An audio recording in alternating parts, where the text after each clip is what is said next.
संजय ने कहा, अर्जुन को दया से अभिभूत दुखी मन और आंसुओं से भरी आंखों को देखकर श्री कृष्ण ने ये वचन कहे। भगवान ने कहा, मेरे प्रिय अर्जुन, संकट की इस घड़ी में यह भ्रम तुम पर कैसे हावी हो गया है। यह एक सम्मानित व्यक्ति को शोभा नहीं देता। यह ऊंचे लोगों की ओर नहीं बल्कि अपमान की ओर ले जाता है। हे पार्थ, तुम्हें इस मर्दांगी के आगे झुकना शोभा नहीं देता। हृदय की ऐसी क्षुद्र दुर्बलता को त्याग दो और उठो। हे शत्रुओं को पराजित करने वाले, अर्जुन ने कहा, हे मधुसूदन, हे शत्रुओं के विनाशक, मैं युद्ध में भीष्म और द्रोणाचार्य जैसे पुरुषों पर तीर कैसे चला सकता हूँ जो मेरी पूजा के योग्य हैं। इन महान बुजुर्गों जो मेरे शिक्षक हैं, इनको मारकर जीवन का आनंद लेने की तुलना में इस दुनिया में भीख मांगकर जीना बेहतर होगा। यदि हम उन्हें मार डालें तो जो धन और सुख हम भोग रहे हैं वे रक्त से कलंकित हो जाएगा। हम यह भी नहीं जानते कि इस युद्ध का कौन सा परिणाम हमारे लिए बेहतर है, उन्हें जीतना या उनके द्वारा जीतना। उन्हें मारने के बाद हमें जीने की इच्छा नहीं होगी। फिर भी उन्होंने धृतराष्ट्र के पुत्रों का पक्ष ले लिया है और अब युद्ध के मैदान में हमारे सामने खड़े हैं। मैं अपने कर्तव्य के विषय में असमंजस में हूँ और चिंता तथा निराशा से घिरा हुआ हूँ। मैं आपका शिष्य हूँ और आपके प्रति समर्पित हूँ। कृपया मुझे निश्चित रूप से निर्देश दें कि मेरे लिए सबसे अच्छा क्या है। मुझे इस पीड़ा को दूर करने का कोई उपाय नहीं मिल रहा है जो मेरी इंद्रियों को सुखा रही है। भले ही मैं पृथ्वी पर एक साम्राज्य और बेजोड़ राज्य जीत लूं या दिव्य देवताओं की तरह संप्रभुता हासिल कर लूं, फिर भी मैं इस दुख को दूर करने में असमर्थ होऊंगा। संजय ने कहा, इतना है कहकर शत्रुओं को दंडित करने वाले गुड़ाकेश ने हर्षिकेश को संबोधित किया। गोविंद, मैं युद्ध नहीं करूंगा, और चुप हो गया।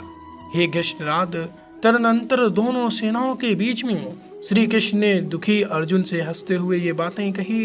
परमेश्वर ने कहा, जब तुम ज्ञान की बातें कहते हो तो तुम उस बात के लिए शोक कर रहे हो जो शोक के योग्य नहीं है।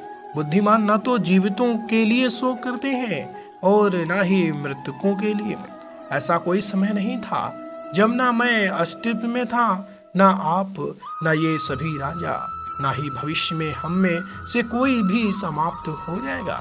जिस प्रकार देहधारी आत्मा बचपन से युवावस्था और बुढ़ापे तक लगातार गुजरती रहती है, उसी प्रकार मृत्यु के समय आत्मा दूसरे शरीर में चली जाती है। बुद्धिमान लोग इससे भ्रमित नहीं होते। हे कुंती के पुत्र, इंद्रियों और इंद्रिय विषयों के बीच का संपर्क सुख और दुख की क्षणभंगुर धाराओं को जन्म देता है। ये अस्थायी होते हैं और सर्दी और गर्मी के मौसम की तरह आते जाते रहते हैं।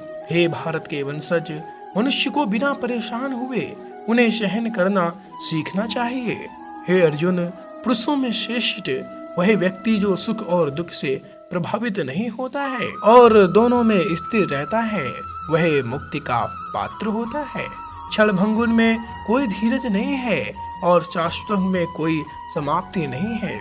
यह बात सत्य दर्शनियों ने दोनों की प्रकृति का अध्ययन करने के बाद देखी और निष्कर्ष निकाली है। जो संपूर्ण शरीर से व्याप्त है उसे अविनाशी जानो। अविनाशी आत्मा का विनाश कोई नहीं कर सकता। केवल भौतिक शरीर ही नाशवान है। भीतर अवतरित आत्मा अविनाशी, अथाह और शाश्वत है। इसलिए हे भरत वंश के वंशज, लड़ो। उनमें से कोई भी ज्ञान में नहीं है जो सोचता है कि आत्मा को मारा जा सकता है, और जो सोचता है कि आत्मा को मारा जा सकता है, वास्तव में आत्मा ना तो मरती है और ना ही उसे मारा जा सकता है। आत्मा ना कभी जन्मती है और ना ही कभी मरती है, ना ही एक बार अस्तित्व में आने के बाद यह कभी समाप्त होता है। आत्मा जन्म रहित, अनादि, अमर और अजर है। शरीर के नष्ट हो जाने पर वह नष्ट नहीं होता। हे पार्थ, जो आत्मा को अविनाशी नित्य अजन्मा और निर्विकार जानता है, वह किसी को कैसे मार सकता है या किसी को मरवा सकता है। जैसे कोई व्यक्ति अपने जीर्ण शीर्ण वस्त्र त्याग कर नए वस्त्र धारण करता है, उसी प्रकार मृत्यु के समय आत्मा अपना जीर्ण शीर्ण शरीर त्याग कर नए शरीर में प्रवेश करती है। ना शस्त्र आत्मा को खंडित कर सकते हैं, ना अग्नि उसे जला सकती है, न तो पानी उसे गीला कर सकता है और ना ही हवा उसे सुखा सकती है। आत्मा अटूट और अजेय है, इसे न तो गीला किया जा सकता है और ना ही सुखाया जा सकता है। यह सर्वत्र सर्वदा अपरिवर्तनीय अपवर्तनीय शील और आरामी है। आत्मा को अदृश्य अकल्पनीय और अपवर्तनीय कहा गया है। ये जानकर तुम्हें शरीर के लिए शोक नहीं करना चाहिए। हालांकि हे महाबाहु अर्जुन, यदि तुम्हें सोचते हो कि आत्मा निरंतर जन्म और मृत्यु के अधीन है, तो भी तुम्हें इस तरह शोक नहीं करना चाहिए। जिसका जन्म हुआ है उसकी मृत्यु निश्चित है, और जो मर गया है उसका पुनर्जन्म अवश्य भावी है। इसलिए आपको अपरिहार्य पर शोक नहीं करना चाहिए। हे भारत के वंशज, सभी सृजित प्राणी जन्म से पहले अव्यक्त होते हैं, जीवन में प्रकट होते हैं और मृत्यु पर फिर से अव्यक्त होते हैं, तो शोक क्यों? कुछ लोग आत्मा को अद्भुत देखते हैं, कुछ इसे अद्भुत बताते हैं और कुछ आत्मा को अद्भुत सुनते हैं, जबकि अन्य लोग सुनकर भी इसे समझ नहीं पाते हैं। हे अर्जुन, शरीर के भीतर रहने वाली आत्मा अमर है, अतः तुम्हें किसी के लिए शोक नहीं करना चाहिए। साथ ही अपना योद्धा कर्तव्य समझकर डिगना नहीं चाहिए। वास्तव में एक योद्धा के लिए धार्मिकता को कायम रखने के लिए लड़ने से बेहतर कोई कार्य नहीं है। हे पार्थ, वे योद्धा धन्य हैं जिनके लिए धर्म की रक्षा के लिए ऐसा अवसर बिन मांगे आता है, जिससे उनके लिए दिव्य निवासों की श्रेणियां खुल जाती हैं।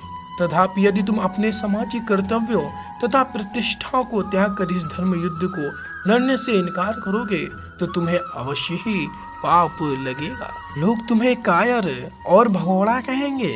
एक सम्मानित व्यक्ति के लिए बदनामी मौत से भी बदतर है।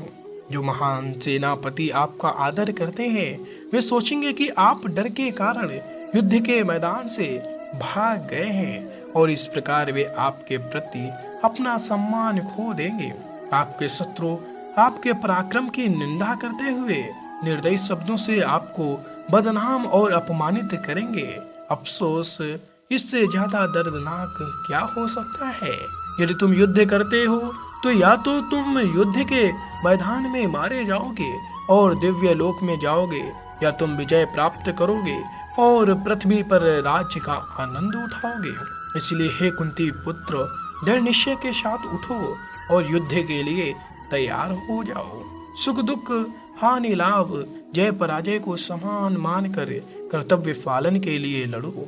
इस प्रकार अपनी जिम्मेदारी पूरी करने से आपको कभी पाप नहीं लगेगा।